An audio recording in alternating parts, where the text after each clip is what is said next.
Welcome to Momma-Sota, the podcast where we dive headfirst into the beautiful mess of motherhood. I'm your host, Monica Eickman, and I'm here to keep it real. In a world that changes by the minute, parenting can often feel like an uphill battle. We all want what's best for our children, but what that best looks like varies for every one of us. Momma-Sota is your passport to the unfiltered, unapologetic world of mommy. No perfectly edited snapshots or unattainable ideals here. We're here to share the ups and downs, the triumphs and tantrums, the mess and the beauty of being a mom. Join me as we explore the raw and authentic side of parenting. This is your safe space to vent, laugh, and learn as we navigate the unpredictable journey of raising strong, capable, and independent children for the future. Hey mamas, welcome to today's episode of Momma-Sota. Of course, you've got me, your host, Monica Eickman.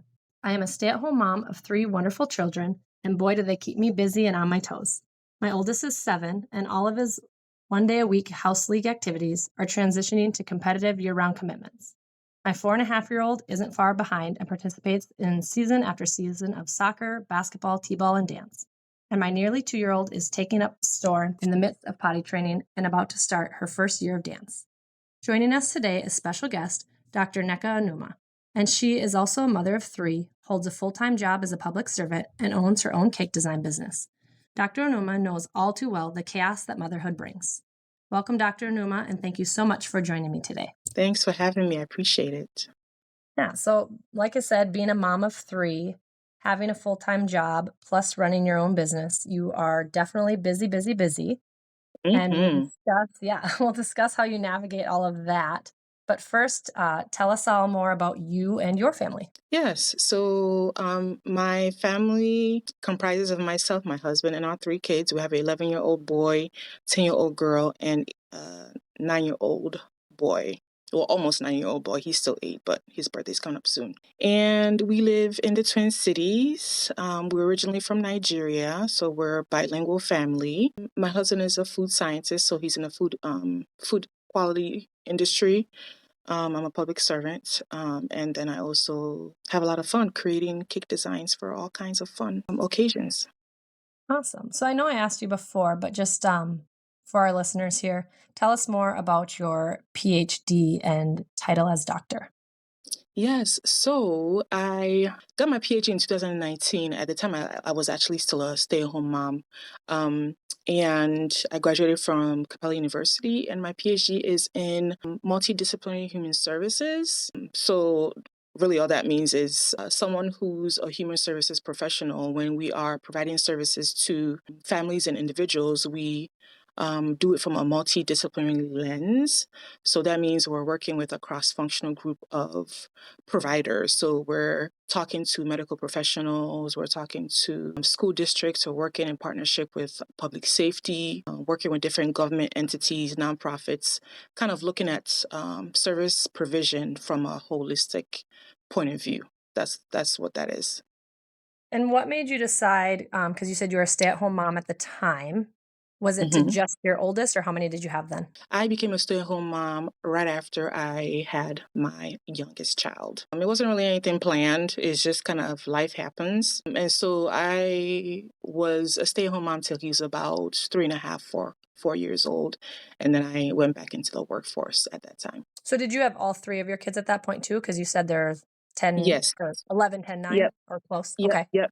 Exactly. Correct. And what led you to this field of study? That's a good question. What led me to this field of study? I've always been kind of in the helping profession. When I was in college, one of my first jobs in college was working in a group home, providing services to adults, vulnerable adults with varying sorts of developmental disabilities and mental illness. So I've kind of always been doing work in the profession. It just kind of organically came about from, my first job out of college. When I graduated, I was working for a university. And so obviously one of the benefits they give you is free education. You can go to classes, for free. So I obviously took advantage of that. I got my master's degree and also got my PhD. And it just made sense with kind of my values and kind of where I align. So that's kind of how I ended there. Passion. Yeah. Excellent. And then So moving through that, you also have your cake design business. Yes, I do. When did that I start? do. So, I mean, I've baked all my life, really. I would say when I think about when it started, my passion for cake design started in high school. I used to work for a local Dairy Queen, and at the time, in high school, the cake lady was leaving. She got another job. So I just told the manager, I was like, well, there's really no point in hiring a new cake lady. Just train me in, have her train me in before she leaves, and I can just, take her job over. And so he agreed. And that's kind of how I started decorating, the typical DQ ice cream cakes. And then after I got my master's degree, I was just looking for at the time I wasn't married, I had no kids. I was just looking for more things to keep me busy. So I went and took a kind of introductory cake decorating class at like Joann's. At the time they had lots of different classes for like creative things. And so they had a cake decorating class. So I took that. And that was kind of like the beginning of where we are now. Since from then I've just been decorating cakes for a while. I was always bringing like cakes to my friends' birthdays and, making cakes for free for fun because I really enjoyed doing it. Mhm. And then I just reached a point where I decided to turn it into a profitable business. So, for my own timeline and understanding, you just said that you had your master's and you Hmm. weren't married and had kids yet, but you said you had your first kid at 19. Is that all correct? No, Okay, no. I misheard something I then. think I said I got my PhD in 2019. Oh, in 2019. Okay. Okay. I was Yes, going to say that. yes. I mean, not that getting your master's and PhD isn't still an amazing accomplishment, but I was like, wow, she had her master's at 19. Yes, yes, yeah. No, not quite. Still fantastic nonetheless. Not true. Thank you, thank you. Yeah.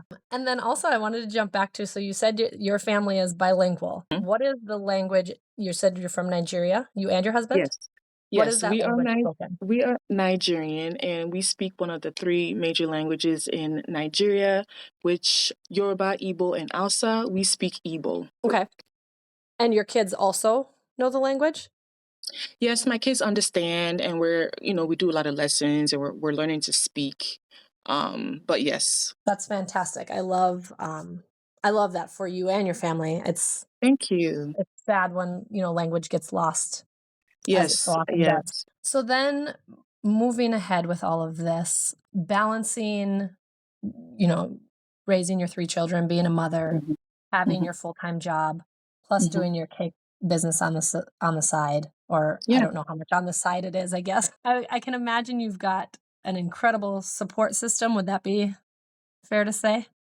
Yes, I would definitely say so. Yeah, it's definitely important to have a good support system, especially when you have a lot of different things going on in your life. When it comes to child rearing, I think, my spouse also has his own kind of side business as well. So we do have interests that oftentimes may pull us away from household related responsibilities. And definitely fortunate to have my parents. My parents actually live about 2 miles from us. So they provide a lot of support in regards to, if I needed to drop the kids off or, something was coming up, or if I, for example, have a trip coming up or something like that, and my husband is not immediately available, they help us a lot with the children. And that has been really huge. Can you share a story or a specific memory you have when someone's support has made a big difference for you? Oh, goodness. I remember one of the first things I was most excited about when I was making the transition from being a stay-at-home mom to going back into the workforce was just getting a little break, right? So, I mean, I was excited to work again, right? But I think something that a lot of moms often feel guilty about, and I know I had a period of time where I certainly felt super guilty about, is kind of taking time away, taking a break away from the chaos that Mhm. oftentimes is motherhood. And so, again, with the proximity of having my parents, I just have always appreciated being able to not that I drop them off every day or anything like that, but Mhm. I just love having that option. And they're always open. They love their grandkids. Obviously, they're always open and willing to hang out with them or do whatever they need to do, drop them off at camp, take them to a sports game or whatever the case might be, just so I can get, a little breather, I've always appreciated having that. Now, when you first went back to work, did you have to put your children into childcare, or were your parents able to step into that role for you? That is a good question. So the kids, good. Let me think back so I can remember exactly how we had this set up. My memory is not serving me well, and in that regard, the kids were already school aged when I went back, so the kids were all in school at the time already. So childcare wasn't as much of an issue because they were in school already at that point. Sure. Yeah. Nice. So then, as far as family within the house, but then also outside of the house, how do you keep those lines of communication open and everyone kind of on the same page when you're being pulled in so many different directions? Yeah, no one is perfect at this. I'm definitely far from perfect in regards to communication, but I think it's just important to kind of let everyone know what's going on, what's happening. I tend to be an over communicator, I think, Mhm. most of the time. So it's letting my husband know, "Oh, I have this event coming up. I have this work responsibility coming up. If he's not the one who's going to need to fill in for me, if it's my parents or my sibling, it's, hey, I have this coming up. I have this market. I have a pop up. Just really being open about what's going on, being transparent, not hiding anything, right? Just being transparent about what they need, what I need, and the reason why I need it at that particular time. So for you, you're balancing motherhood, the main job plus the cake design. You said your husband is in food science. You said he's also kind of got a side gig. What's that? So we're both we both have food related businesses. He has a Nigerian snack product that he makes that he provides to different African grocery stores, and they carry that snack product. Okay. But yeah, he has a snack food. It's called chin chin. It's a Nigerian snack that he makes. Awesome. And then what kind of activities and stuff are your kids involved in? Oh goodness, they're involved in everything. It's kind of funny because when things get hectic, I always tell myself, well, I'm pretty much the one who caused this because I'm the one who's registering them and Signs them all the all up. I stuff. did the same thing. I was just signing up for more stuff before I hopped on I here. know, I know. I want them to be exposed to as many things as we are able to expose them to. Mhm. And the kids are pretty active. They love sports, so they're doing swimming. We're finishing up swimming right now, finishing up soccer. During basketball season, they are playing basketball. And then we have other social groups that they're part of, different cultural groups that they're part of too, in the summers that keeps them busy. Excellent. So, what kind of routines or practices do you have in place to maintain all the different schedules? Oh my God. Oh, I am far from perfect in that if you talk to my close friends, they will tell you I could probably use a schedule book or something. But because oftentimes I oftentimes find myself double booked, Yep. and my friends always say, "Oh my God, really? Like, don't you? I mean, I don't know, but I definitely rely on my phone. Like if it's not on my phone, it's definitely probably not going to be happening. Or if I'm supposed to be somewhere and it's not on my phone, I probably won't be there. I mean, Yep. like I do remember. I'm not old or anything, but being younger, like I can remember like being able to remember almost everything in my brain, right? Yep. But now I'm definitely finding that I rely more on our devices, like the calendaring on the phone, writing things down. I do those too, right? Put little notes up and things like that to remind me. But I would say when it comes to like organizing for the kids' sports, for example, there's different apps that we use for like when's practice, when is our games, and so I would say technology for sure has been a big help in regards to kind of sorting things out. Like my cake orders, I just use a black whiteboard with markers to kind of keep track of my orders and what I have to make. And then also, like for example, my website has a really cool way of me keeping track of my invoices. And so I would say if I had to say one word, I would just say technology and Mhm. leveraging that and using that to help organize, at least to the best that we can, all the different things that are happening at the same time. Yeah, I think with technology in general, I mean, it comes back around over and over. And I think there's so Yeah, many blessings and curses when it comes to true. technology. Like you Very said, I don't true. know. Yeah, I don't know if it's old age or if it's just technology, but I remember as a kid, it's like everybody's phone number I just had memorized. Yes, And yes, now as an yes, adult, I'm yes. like, I know my phone number, my husband's phone Uh-huh. number, and that's about it. Yeah, Is in the phone. we're definitely all in the same boat with that for sure. Yeah, and say when you said if it's not in my phone, it's not happening. That's that's about how it goes for me too.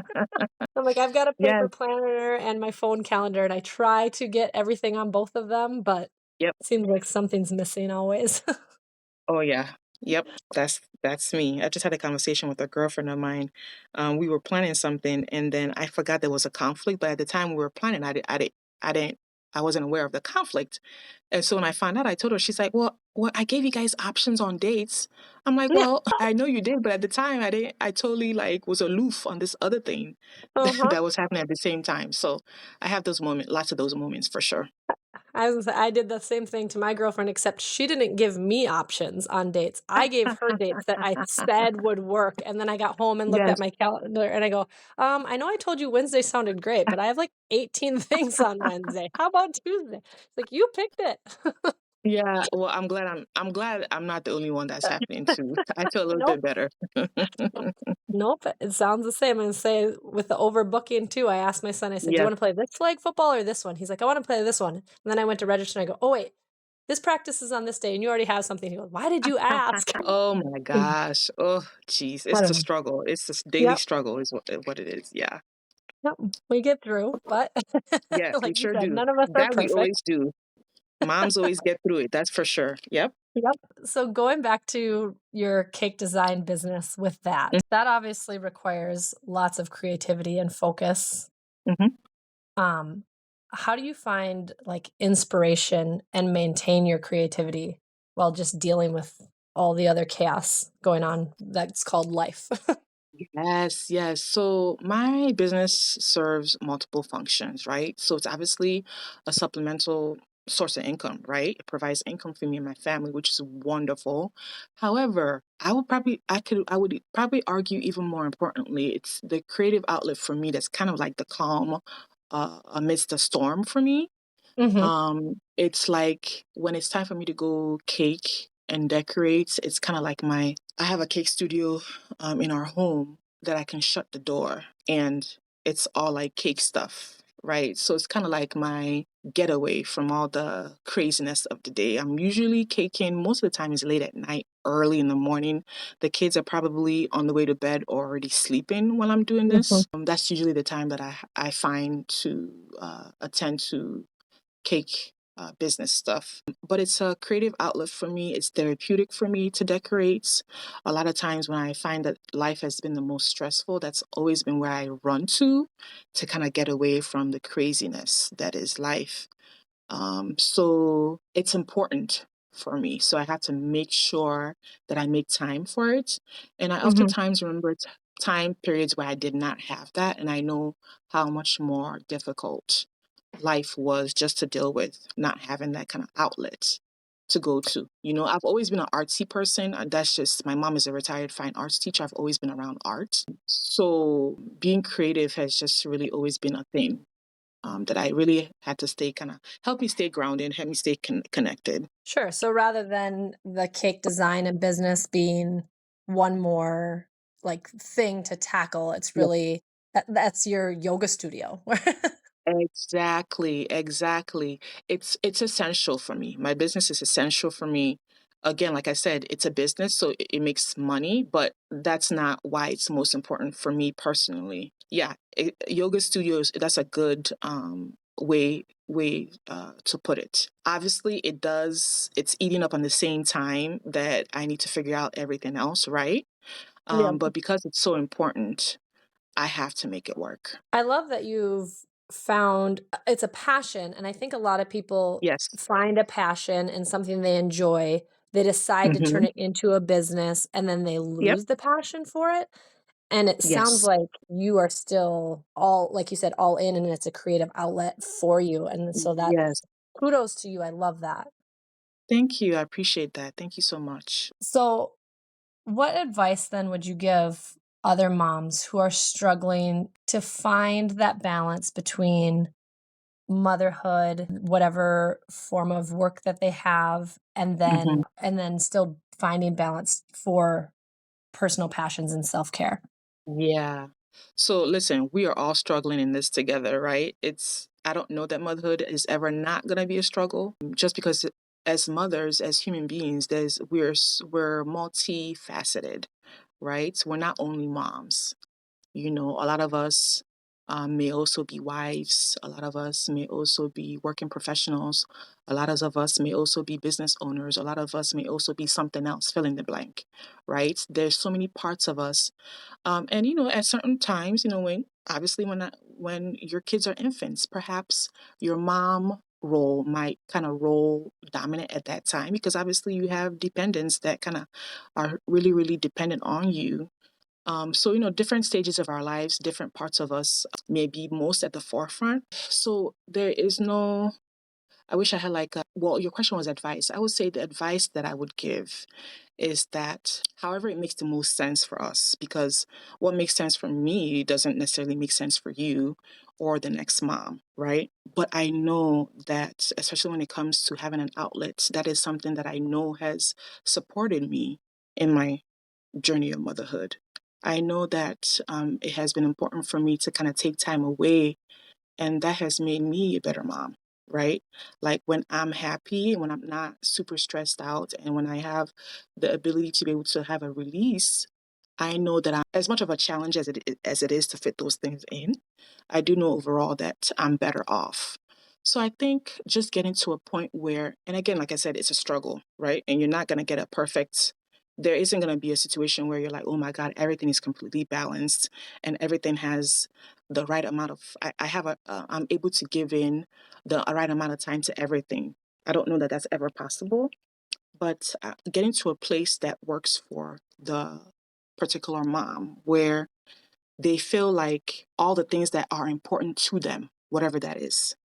It could be a list of one, it could be a list of 25. Whatever that list consists of, getting to a point where you're able to assign some time to it. It could be that mommy stuff might take 10 hours today, and the other things might only get 15 minutes or 5 minutes here and there. But as long as you're able to assign some kind of time to things that are important to you, then I think we're all better off. The kids are better off. The spouses are better off. The home front is better off. The work front is better. Everything is just better off when you're able to attend to those things. Again, it's a struggle because, like I said, especially depending on how young or how old your kids are, kind of determines how much time you're putting into being a mom. Um, because I mean, really, we're always going to be moms, even when our kids are even more independent. But I think the one advice I would say is make time for everything that's important to you. Sometimes we may have to put things on the back burner. I know that I've had to do that too, and it is what it is, and you have to make that choice if it makes sense to you. But if we can just pinpoint one thing that's really, really important to us outside of motherhood, right? That we Yep. know supports us being a stronger mom, more healthy mom, more well mom. It's important to make time, no matter how little, for those things. I don't think I could have said it better. I think remembering and coming back to saying, we all have struggles Hmm. and we're all individuals. And so what works for one person isn't going to work for you is Yeah. really, there's nothing more true than that. But I think Yes. we struggle to understand that because we're Hmm. always shown these images and these Yep. portrayals of motherhood that we're Yep. striving for. Yep. And it's just, like you said, what works for me isn't going to work for you, maybe, Yes. Yes. period. Or what works for me in this stage of motherhood, like you said, infancy versus what works for me in the stages of motherhood when my kids are teenagers, that's going to be Hmm. different. And so Yep. just realizing that all of it's changing within your own household and Yep. within, everyone else's. So I love that. Correct. Correct. And so I kind of said, like, motherhood is often portrayed as just a blissful experience, but we know it comes with Oh, its own set of oh my challenges. God. Yes. What's one of the most like chaotic moments or periods of time that you can remember as a mom, and what did you learn from that? Oh my goodness. All of it. It's all chaotic. Oh my gosh. Like, listen, and I think most moms will probably agree, there's nothing more fulfilling. And I've accomplished a lot personally myself, but there's absolutely nothing more fulfilling than having little ones that call you mom, than being able to have children that depend on you and you are able to provide them with the support, the care, the love that they need to grow up to be responsible, loving, caring human beings. There's nothing, I mean, there's absolutely nothing else outside of that fulfills me as a person. However, it's crazy out here in in this motherhood streets. It really is. Honestly, it's not easy. It is not easy at all. I don't know any mom who would say that it is. It's difficult. It's challenging. Oh my gosh, I have lots of different examples of chaos. I would say we just talked about scheduling, for example. But when it comes to, especially when you have multiples, so it's one thing being a mom of one, but when you start to add them up, it does add several levels of challenge. My children have often had like games in multiple locations at the same time, and I'm like, how are we supposed to make this work? So my spouse, when he works, he travels for work, so he's often gone. So that's another element too, that Mhm. kind of adds a little challenge to our daily lives. So yeah, the sporting events and having to be in multiple places at the same time and magically being able to figure that out. That's a good Somehow it example. happens. Yeah, sometimes somehow. Yes. My sister Yes, and I it's have that conversation all the time. I remember once as a child, she was in Colorado with my dad for mhm, soccer. I was in mhm. Missouri with my mom for soccer. We Oh also geez. had 2 older sisters that played, Oh wow. sports, and we're like, "I don't know how Uh-huh. this always just seemed to Yep. work." Yep. Yep. Yep. Yes, it always works. It always, as crazy as it is in that moment, especially you talked about support system earlier on in our conversation, and that comes into play as well, right? So if that is not around to help at the moment, who else is around? Is it grandpa? Is it grandma? Is it auntie? Is it friend? Is it pastor? I mean, whoever your support group is. Is it best friend? Who's around to help in those moments. It could be a quick coach. When the game is over, I'm going to be a little late because I have to pick up the other kid at the other sports field across the city. Can you drop off, or whoever it is to you? Mhm. I've been blessed to have people around me who have been very supportive, and that's a blessing too. And I know there's a lot of moms who may not be in the same situation where they feel like they have folks they can rely on, and that's tough too. So. Yeah, I wanted to go back to even just kind of the beginning of this answer here. Hmm. When you were saying there's nothing more fulfilling than being called a mom, and even just saying it now again. And when you had said it before, I got goosebumps. Yes. And Yes. I think that's just such a beautiful and powerful thing to think Hmm. about and Hmm. remember, because there are times when, not seriously, but like in my head, I'm like, I just don't want to be a Yes. mom right now. Yes. Yes. And Yes. Yep. which is, so not true really, but Hmm.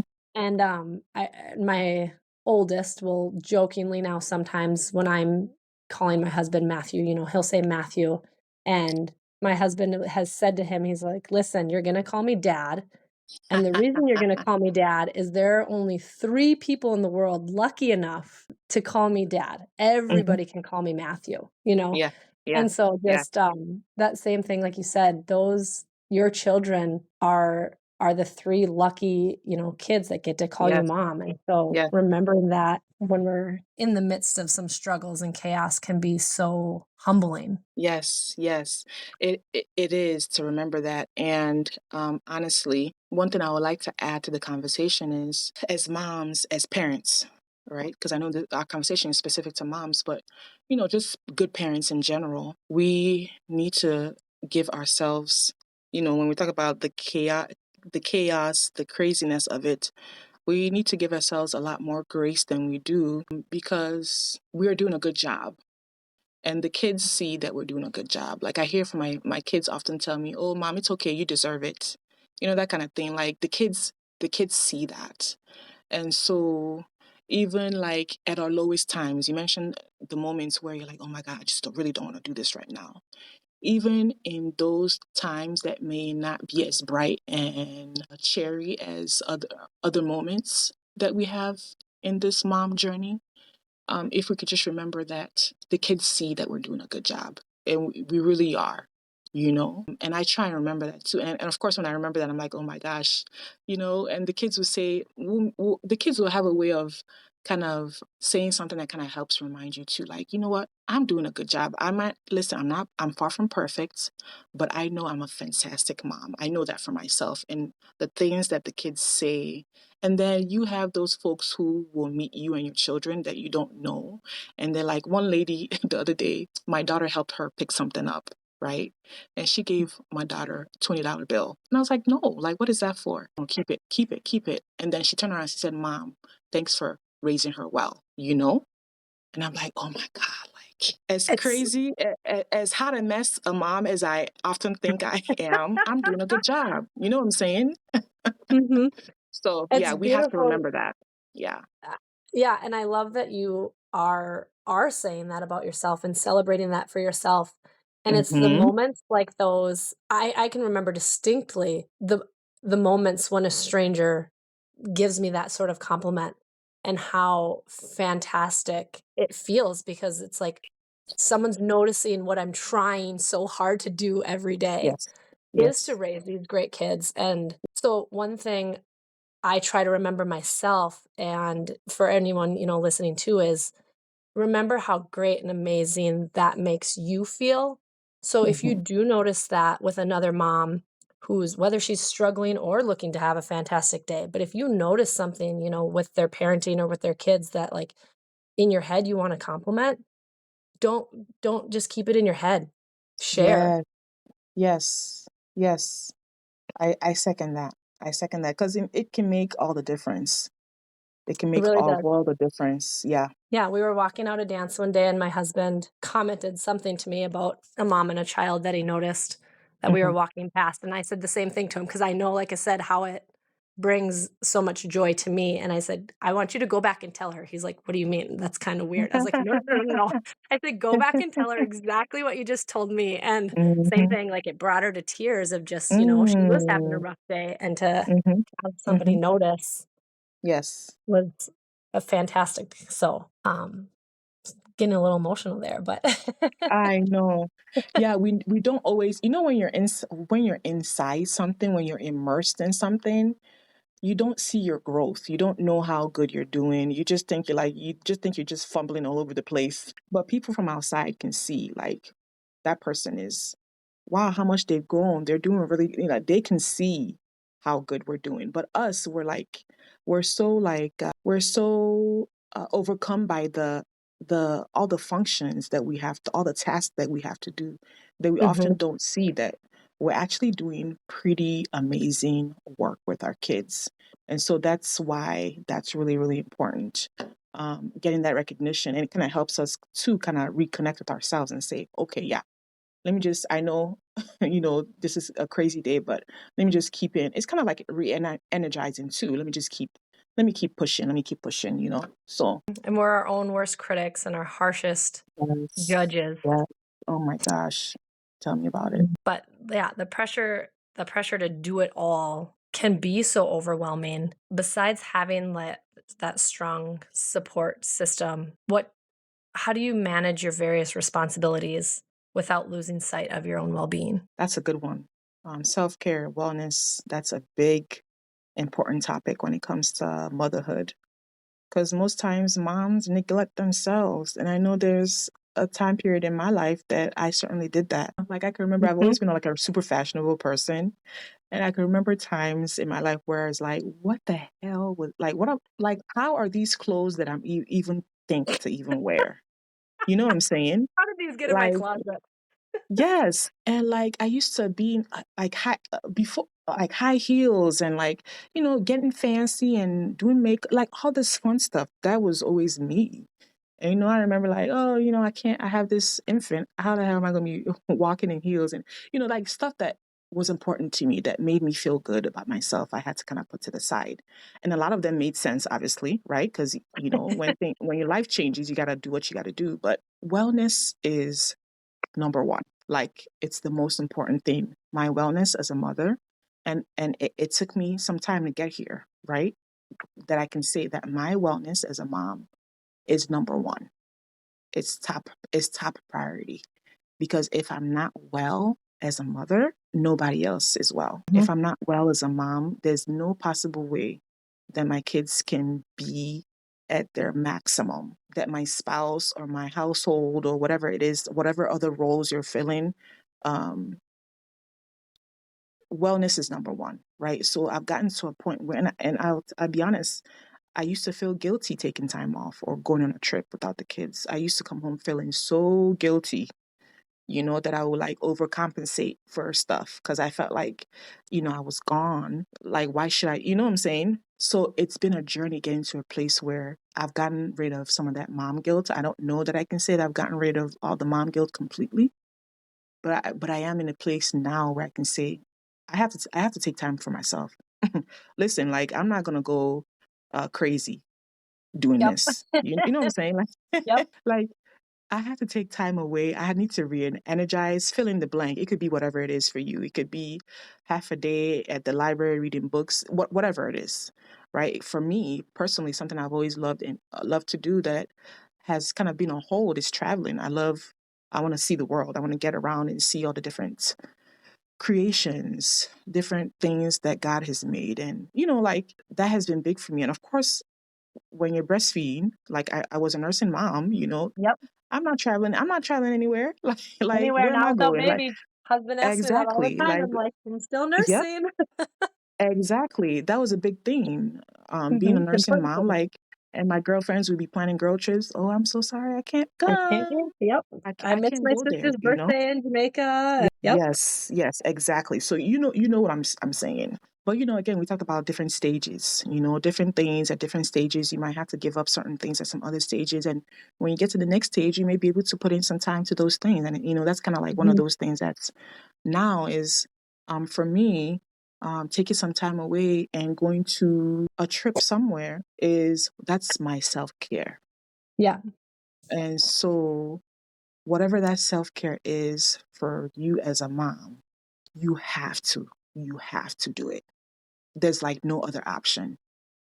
It is absolutely essential, absolutely vital that moms are doing what they need to do to take care of themselves first.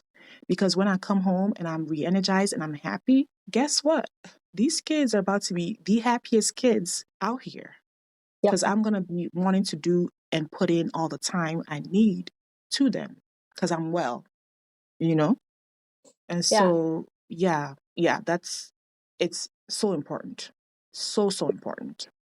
I think we see that analogy talked about and we see it in different ways, but I think people don't actually put the thought into like how true that is. But we see all the time, like you can't pour from your cup if your cup is empty, so like Yeah. fill up your cup so that you can share with Mhm, others. mhm, And that's exactly like you said, what we're talking about here is that self-care and whatever that might be. Like you said, is mhm, it a full mhm, spa day today or is it mhm. just a shower tomorrow? Like what Yes, what is yes. that? But take that time so that you, like you said, are energized to pour positive energy into your Mhm, family. mhm, mhm. Yep. And another thing I would like to add in that arena, there's always going to be something that maybe there will always be some kind of conflicts from somewhere. Someone might tell you, no, you can't do that, or, but we got to do this, but if you're doing that, who's going to figure this out? Or whatever, there'll be something pulling at you that might want you to put your wellness on the back burner. But we have to get to a place where we're like, you know what, that's going to have to wait. Like whatever else it is that I need to figure out needs to wait until I'm done with this. Until I'm done with my whatever it is your wellness routine is. And I think that's kind of hard too, is how can you say no, right? Mm-hmm. Like, as a mommy, we struggle to be like the best mom we can and be the perfect mom, perfect wife, or perfect whatever else you want to fill in the blank. And oftentimes that's exactly where we lose ourselves, is when we're striving for perfection. There is absolutely no perfection in anything. You know what I'm saying? As good a parent as I know that I know I'm far from perfect, right? So yeah, we have to keep that in mind too, that there will always be something else you can be doing with your time. But just know that when it comes to your self-care and your wellness, that's what's most important at that particular moment. Yeah. I think that's a fantastic place to kind of wrap up and finish with that thought of, we've talked a lot about, we're all struggling. We all Mm-hmm. have fantastic moments. We all have these failing moments, and Yes. knowing that we aren't perfect, but we're Mm-hmm. putting in what we have and, Yes. doing our best. So with that, what would be just one last piece, anything off the cuff of advice you'd like to tell our listeners today? Oh my goodness. Just hang in there. Keep pushing. Honestly, as cliche as that is, we are really all in this together. We always give ourselves a harder time than we really should. But just know that there's a mom out there that's going through the same thing that you're going through. And hopefully, just imagine being able to tell that mom that, I was able to figure this out. So again, it's a struggle for all of us. You're not alone. I think oftentimes we think we're alone, but honestly, we are not. And that's why it's great to kind of connect with people so that you can kind of hear other people's stories, even if it's a mom that's listening to this podcast, for example, and hearing the conversation that we've had today and know that, the both of us have experienced similar things that they are experiencing. So again, final advice is hang in there. We're all struggling together, but we're doing a good job. And just don't forget yourself. Don't forget yourself. That's a final statement I would say to all moms out there. You are just as important. Moms are important too. Don't forget yourself. Nneka, that is a beautiful way to wrap it up. Thank you so much for sharing your time and your experiences and your wisdom with us today. Thank you. Thank you so much. I appreciate your time. And it was wonderful and an honor to be on your show and talk to you today about all things mom. I appreciate you. Thank you. Yeah. And so like Nneka said, guys, put time in for yourself and keep pushing. And like I always say at the end, until next time, keep doing your best. Thank you for joining me on this roller coaster of momming right here on Momma-Sota. I hope you enjoyed our candid conversation about all things parenting, where perfection is left at the door and real life takes center stage. Stay tuned for more heartfelt, unfiltered discussions in the next episode. And if you haven't already, don't forget to subscribe, rate, and review Momma-Sota on your favorite podcast platform. Your feedback means the world to us. Until next time, this is Monica Eickman signing off. Keep rocking that mom life, and remember, you've got this.